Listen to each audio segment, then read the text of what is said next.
नमस्कार and welcome you world affairs. मैं हूं प्रशांत धवन। नाउ यहाँ पर आप देख पाओगे ये वीडियो आज के समय दुनिया भर में वायरल हो चुकी है। ये आप देख रहे हो कौन है? ये एक्चुअली स्टाफ है श्रीलंका के पूर्व प्रेसिडेंट गोटाबया राजापक्षा का। पूर्व इसलिए क्योंकि इन्होंने रिसेंटली रिजाइन कर दिया अंडर प्रेशर, और ये यहाँ पर भाग रहे हैं अपना देश छोड़कर। श्रीलंका का प्रेसिडेंट भाग रहे हैं एक नेवी की शिप में। अब आप कहोगे अच्छा रीजन क्या है कि नेवी की शिप में प्रेसिडेंट को भागना पड़ा? तो रीजन देखो, ये रहा आपके सामने। ये आप देख रहे हो यहाँ पे जो बिल्डिंग है, ये प्रेसिडेंट्स हाउस है श्रीलंका में। और जनता ने, लाखों लोगों ने इस तरीके से प्रेसिडेंट्स हाउस को घेर लिया। प्रेसिडेंट हाउस के कई लोग अंदर चले गए। जो swimming pool president of Sri Lanka use करते थे उसको यूज किया। और ऐसा नहीं है कि ये लोग सिर्फ प्रेसिडेंट हाउस देखने के लिए यहाँ पर गए हैं, नहीं, रियलिटी में इन लोगों का गुस्सा यहाँ पर सामने आया है। क्योंकि श्रीलंका की आर्थिक हालत देखकर, श्रीलंका में जो आम आदमी है उसकी सफरिंग देखकर एक बड़ी पॉपुलेशन सड़कों पे आ गई। और इसने कहा कि अभी जो भी सरकार है इनको थोड़ा बहुत हम हिलाएंगे, क्योंकि श्रीलंका का आम इंसान ना पेट्रोल ना डीजल पावर कट रेगुलरली हो रहे हैं। इस वजह से बहुत ज़्यादा सफ़र कर रहा है। मैं आपको ये बता दूं, श्रीलंका के कई मोहल्ले हैं वहां पर कचरा तक नहीं उठा। क्यों नहीं उठा? कचरा उठाने के लिए जो गाड़ियां आती थी, जो बड़े ट्रक्स आते थे, वो वहां पर पहुंचाएंगे कैसे? ये सुनने में लगता है कि छोटी प्रॉब्लम है, मगर जो लोग सफर कर रहे हैं वहां पर, कि लाइट नहीं है, पेट्रोल डीजल नहीं है, आप कहीं पे ट्रैवल नहीं कर सकते, डॉक्टर के पास जाना है काफी बार, तो लिटरली आपके पास जो गाड़ी है वहां पे पेट्रोल नहीं है, यू आर स्टक। तो ऐसी हालत देखकर लोग फाइनली सड़कों पे आ गए एंड दिस हैपेंड। अब यहाँ पर आप कहोगे श्रीलंका में जो भी हो रहा है इसकी मेन जिम्मेदारी किस पर ठहरानी चाहिए? देखिए, यहाँ पर मैं कहूँगा दो मेजर रीजन आपको दिखेंगे श्रीलंका की हालत के। पहला तो है वेलफेयरिज्म, कि जी लोगों को टैक्स में बड़ी छूट दे दी, लोगों को सब्सिडियां दे दी सिर्फ इलेक्शन जीतने के लिए। श्रीलंका में देखिए बहुत लंबे समय तक, अभी तो देखो आज के समय जो 2022 में हो रहा है ये हम नोटिस कर रहे हैं, ये क्राइसिस का अभी पीक चल रहा है। आप अगर विकिपीडिया में और कोई जो एनसाइक्लोपीडिया है वहां पर चेक करोगे तो जो श्रीलंका में हो रहा है, इसके पेज का टाइटल आपको ये मिलेगा, श्रीलंकन इकोनॉमिक क्राइसिस 2019 से लेकर और अभी भी ये चल रहा है। मोस्ट प्रोबेबली 2023-24 तक भी ये चलेगा आराम से। तो श्रीलंका में आप अगर देखो तो पिछले 5-6 सालों में क्या हुआ कि जो सरकार थी इसने अंधे टैक्स ब्रेक्स दिए लोगों को। मतलब कि एक बार को लोगों को खुश करने के लिए ना, उनको ये कहा कि आपको इस टैक्स में माफ़ी, इस टैक्स में माफ़ी। इवन दो श्रीलंका की इकोनॉमी ये सब सस्टेन नहीं कर सकती थी, मगर ये सब टैक्स कट्स दिए गए थे ताकि सरकार की इमेज यहाँ पर बढ़िया हो जाए, इलेक्शन जीतने में आसानी हो। और ये चीज़ मैं आपको बता दूँ हमारे प्यारे भारत की कई स्टेटों में भी देखी जाती है। हालांकि मैं यहाँ पर ये भी ऐड करूंगा, जो श्रीलंका में हो रहा है इंडिया में कभी नहीं होगा। आपने रिसेंटली ऐसे आर्टिकल देखे होंगे कि पीएम मोदी की मीटिंग हुई कई सेक्रेटरीज से, कई गवर्नमेंट ऑफिशियल से, और वहाँ पे ओपनली बोल दिया कई लोगों ने कि जो हालत चल रही है पंजाब में, दिल्ली में, तेलंगाना में, आंध्र प्रदेश में, बंगाल में, यहाँ पर भी फ्रीबीज दिए जा रहे हैं। सरकार क्या कर रही है? सरकारी खजाने से सीधा लोगों को एक रिलीफ देने के लिए कि चलिए हम आपकी बिजली यहाँ पर माफ़ कर देते हैं, पानी का बिल यहाँ पर माफ़ हो गया।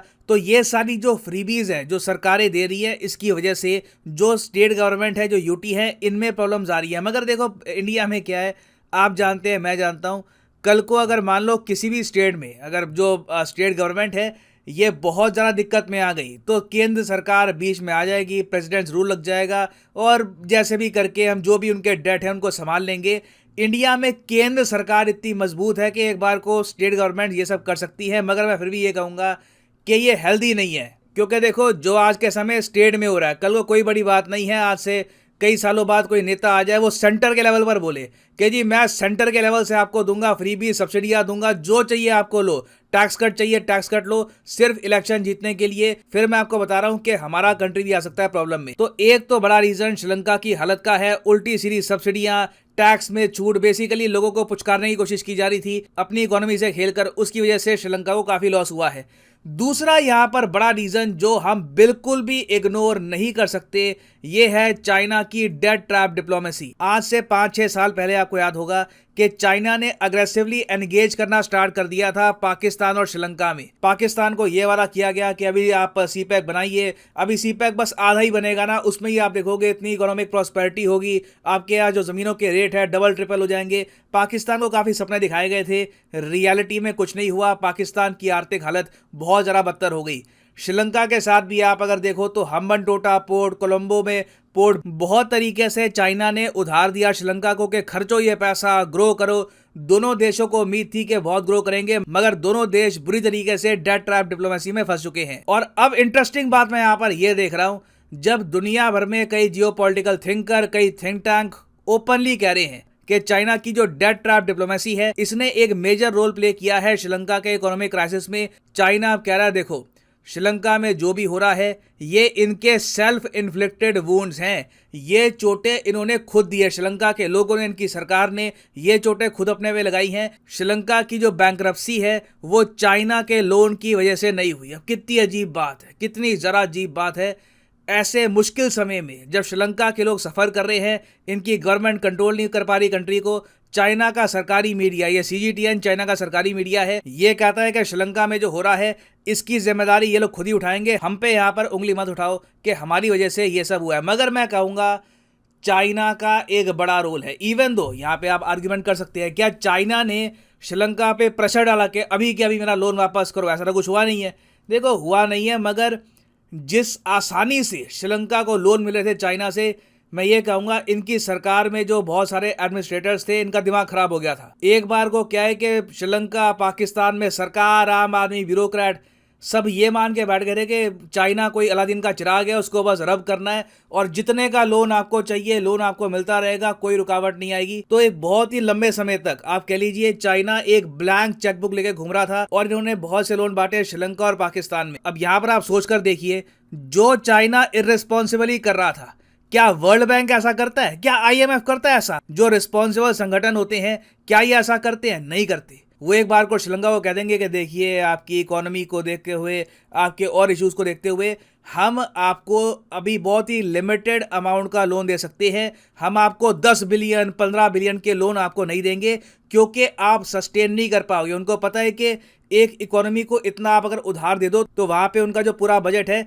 उसमें प्रॉब्लम आ जाएगी। तो चाइना की जो इर्रेस्पॉन्सिबल लैंडिंग थी उसकी वजह से भी मैं कहूंगा कि काफी बार तो श्रीलंका के पॉलिटिशियंस को ये लगा कि ठीक है कल को अगर दिक्कत आई तो इनसे और लोन मांग लेंगे, मगर चाइना ने एक बार को आके बिल्कुल अपनी जो ये चेकबुक है बंद कर दी और पीछे हट गए ये लोग और ये कहा कि Sri Lanka is on its own, हम यहाँ पर इतनी हेल्प नहीं करेंगे।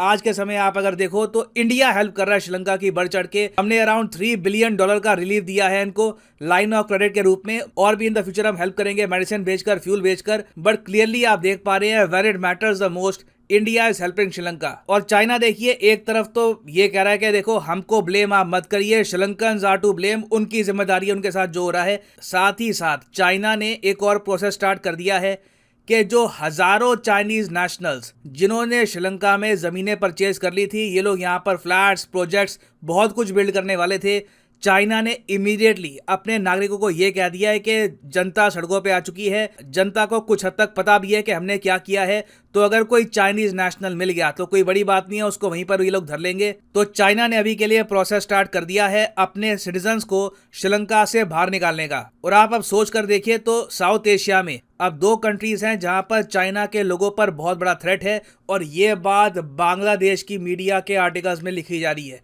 कि चाइना के लोग फंस चुके हैं। साउथ एशिया में जो इनकी एंट्री हो रही थी पाकिस्तान में आपको पता होगा बहुत से चाइनीज नेशनल्स गए, उसके बाद आतंकवादी हमले हुए, फिर हमने देखा है कि कई हजारों चाइनीज नेशनल्स ने रातों रात पाकिस्तान छोड़ा। उन्होंने कहा है कि एक बार को अपने देश में ना आधी सैलरी पे काम कर लूंगा, कम से कम जिंदा तो रहूंगा। तो क्लियरली आप देख सकते हैं कि जो चाइनीज नेशनल्स हैं ये अंडर थ्रेट हैं इन पाकिस्तान एंड श्रीलंका। हालांकि श्रीलंका का थ्रेट और टाइप का है, मगर दोनों देशों में हम देख रहे हैं कि चाइना की इमेज को मैसिव लॉस हुआ है और चाइना अब धीरे धीरे रिट्रीट कर रहा है। और जहां पर एक बार को चाइना को कुछ रिस्पॉन्सिबिलिटी लेनी चाहिए, चाइना पीछे हट रहा है। दूसरी तरफ हम देख रहे हैं कि यूएस और इंडिया एक्टिवली अपनी जो एंगेजमेंट है श्रीलंका में बढ़ा रहे हैं। यूएस ने ऑल टुगेदर एक प्रोसेस स्टार्ट कर दिया है कि जल्द से जल्द ये इकोनॉमिक स्टेबिलिटी और गवर्नमेंट की स्टेबिलिटी लेके आएंगे श्रीलंका में। ये भी मैं कहूंगा एक गुड न्यूज है फॉर इंडिया। और नीड मैं कहूंगा अभी के लिए ये है कि श्रीलंका की जो आर्मी है, जो इनकी मिलिट्री है, जो बिल्कुल पीछे बैठ गई है, क्योंकि ये लोग भी आम इंसान के सामने अभी के लिए नहीं आना चाहते।